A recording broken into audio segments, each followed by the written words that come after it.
paix sur la Côte d'Ivoire et tous ceux qui nous écoutent.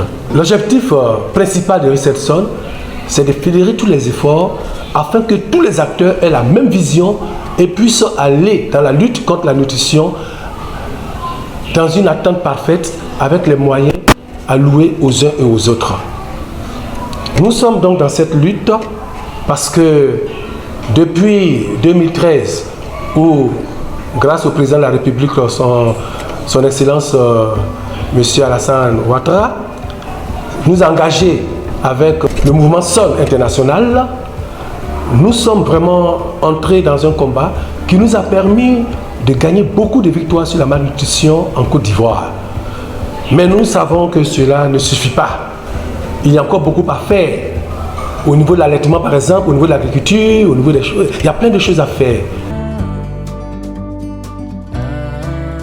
Après les différents décrets qui ont été émis par la présidence de la République, nous sommes aujourd'hui sous le coupole de la vice-présidente de la République. Richardson, après son assemblée générale, a mis en place des commissions pour que justement ce que nous faisons puisse bénéficier à tous et être l'affaire de tous. Car ce que tu fais pour l'homme sans lui-même, tu le fais contre lui.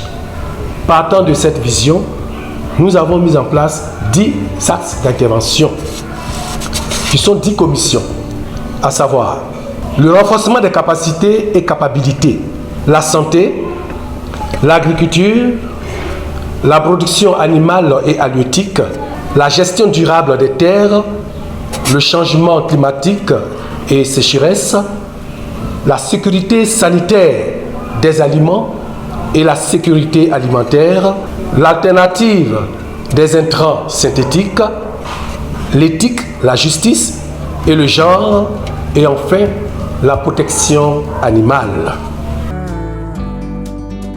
Notre priorité aujourd'hui, c'est de mobiliser tous les acteurs, qu'ils soient publics, privés ou société civile, autour du même objectif, aller à zéro malnutrition en Côte d'Ivoire et le plus vite possible.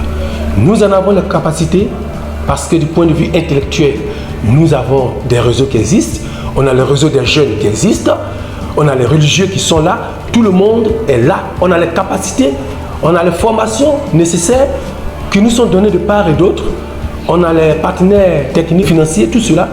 Et je pense que si on apprend à se mettre vraiment ensemble, on va doubler très rapidement nos objectifs.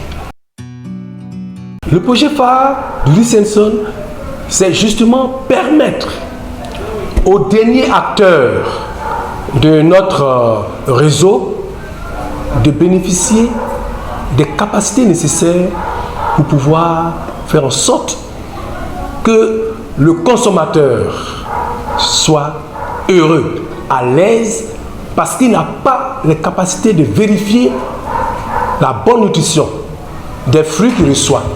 Il n'a pas la capacité de savoir si le lait qu'il consomme est de bonne qualité ou si la banane qu'il consomme est de bonne qualité. Il ne sait pas si l'eau qu'il boit est de bonne qualité. Donc le Richardson doit être capable de lui garantir cela par son action et son activité. En vérité, le Richardson, la société civile, est engagée dans cette lutte, mais elle est la première bénéficiaire de cela parce que c'est la société civile, c'est nous les consommateurs. Alors en tant que consommateurs, nous avons le devoir de nous impliquer nous-mêmes dans ce qu'on fait pour nous, pour aider ceux qui peut-être professionnellement font cela, parce que ce n'est pas évident. C'est pourquoi il y a les sensibilisations pour que la population puisse s'impliquer elle-même dans son bien-être et son bon devenir. Voilà un peu le rôle.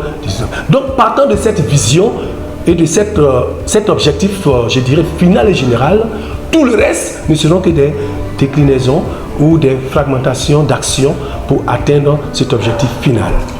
Frères et sœurs, citoyens, compatriotes, frères d'Afrique, frères du monde, le Richardson est à votre disposition. Nous faisons appel à tous ceux qui sont engagés dans la nutrition et dans la santé, et même à l'urbanisation, parce que tout cela aussi concourt à la santé. Nous vous demandons de venir, nous vous attendons.